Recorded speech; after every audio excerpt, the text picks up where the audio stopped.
し遅くなりましたが、明けましておめでとうございます。みゆみんです。本日も元気に勝利の女神にて、略してメガニテについてお送りしたいと思います。先日、共同作戦で全然知らない方たちと、誰かが言ったわけではなく、なんか流れで全員モダニアを選択したのは、本当に楽しかったです。一瞬で最高値まで行ったので、さすがモダニアは強いなと思いました。お仕事で参加したのが明け方だったので、ご一緒された方が見てくださってたら嬉しいです。さて、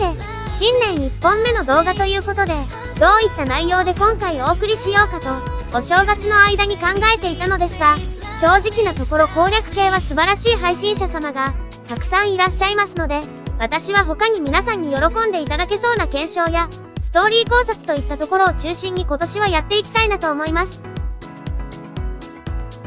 もちろん、こういった動画が見たいなど、リクエストがございましたら、ぜひコメントまでお寄せくださいね。それでは、本日はストーリーの中でも遺失物からわかるニケの世界観について見ていきたいと思います。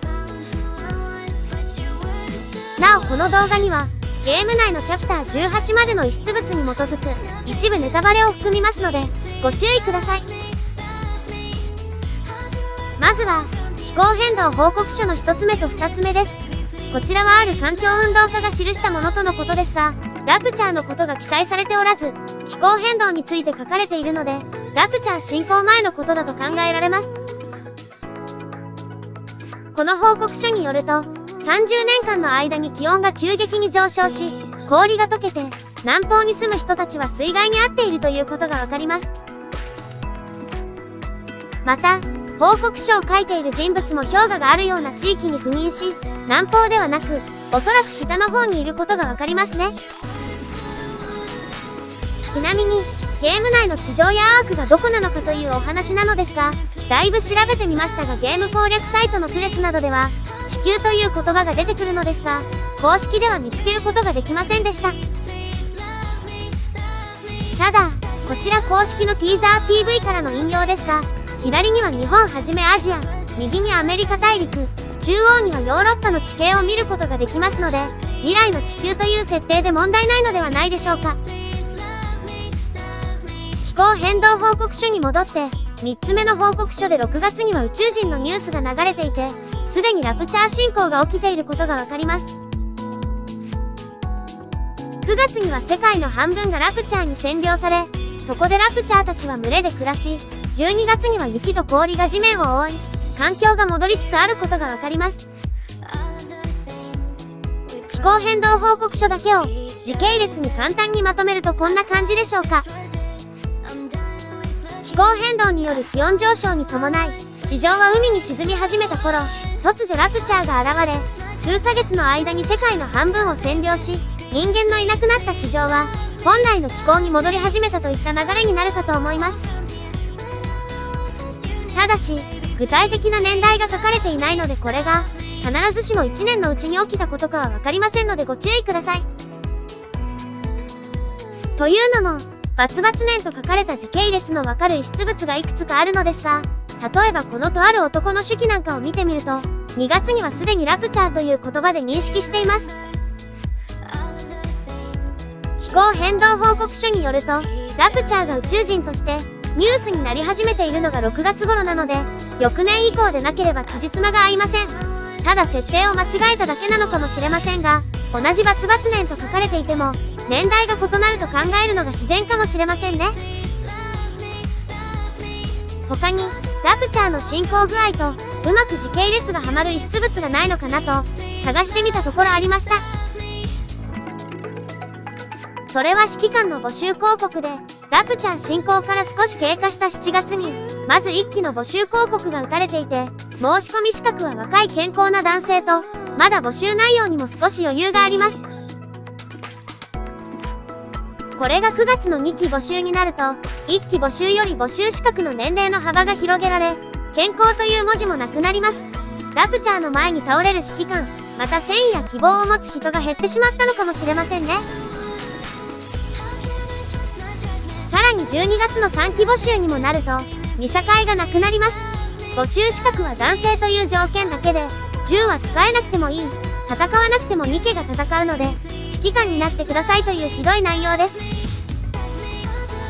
短期間に世界の半分以上を失って、人類がラプチャーにいかに追い詰められていたかが、この指揮官の募集広告だけでもわかりますよね。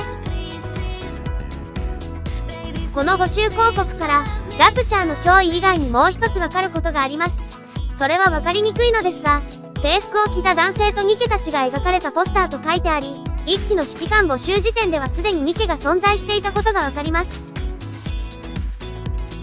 ただし PV にもある通り、人類が戦闘機などで戦っていた第一次ラプチャー侵攻の頃、スノーホワイトやグレンなど、ゴッテス部隊が活躍していたことは判明していますが、指揮官を何人も有するほどのニケが大量生産されていたかは不明ですので、指揮官の募集は、地上をラプチャーにほとんど占領されてからのことかもしれませんね。そう考えると、時系列的にはこちらの方が辻褄が合うかもしれません。というのも理由がありまして、ニケの現在までの時間の流れには、3つのパートがあると考えています。それが遺失物の終末の書に記載されています。まずは、終末の時、人間が世界を乱し新たな人間を創造しようとしたため、金属の審判者たち、すなわちラプチャーが舞い降りた。これが1つ目のパートです。2つ目、使徒の誕生。ラプチャーに対して、神の子羊つまり生贄で、罪の証拠、つまり数々の実験において、新しい肉体を得て生まれ変わった存在、すなわちニケを作り出した。そう読み取ると、最後の一文では、本来ニケは神の使徒で、人類を滅ぼすものと捉えることができます。これが第2のパートです。そして、最後に現在に続くパート、降臨の祈祷。最初の実験の犠牲となった生贄たるもの。現段階では、私はとあることから、リリスまたは伝説の指揮官の愛する人と予測していますが、これは別の機会に考察しますね。